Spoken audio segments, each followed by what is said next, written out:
Ayan, bilang founder ng Sikat Pilipinas, sinanyayahan ko po kayo. Sumawag po kayo dito para sa pagbabago.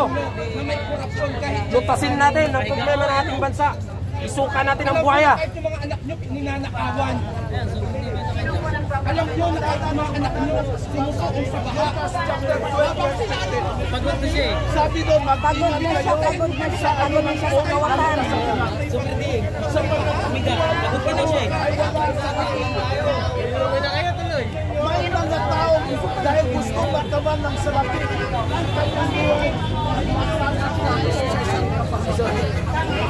Sabihin ba natin, nagtagumpay ang mga politiko na magsisagato dahil sa Super-Demon.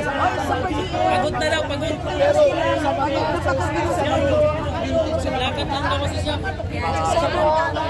mayroong tinatawag hangganan ang buhay sa mundo. Sino ba sa atin ang gusto mabuhay ng 1 milyon na tao? May mga pamilya din po kayo. Ang buhay ng tao, hindi natin Sana yung mga utak nyo.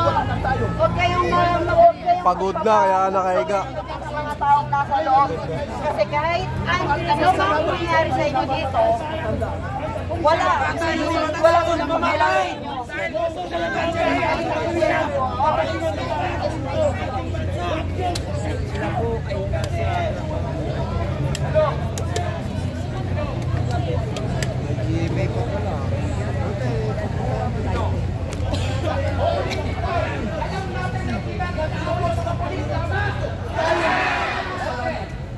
pumanig siya sa langit. Pero ano bang standard ng kaharian sa langit na iniwan ni Kristo? Huwag kang magnakaw. Isang kasali ay sa 10 pesos. Sarap magnakaw ngayon kasi protektado ka. Protektahan nyo ang mga politikong magnakaw. Nagiging accessories din kayo. Dapat manguumpisa din kayo. Dahil sa oras na Pagod yan, pagod si Super DM. yung mga politikong sindikato nagtanakaw ng kaban ng bayan. Accessories sa sin ang tawag yan. Sin o commission yan. Ano bang sin? Ibig sabihin ng sin o commission? Yung hindi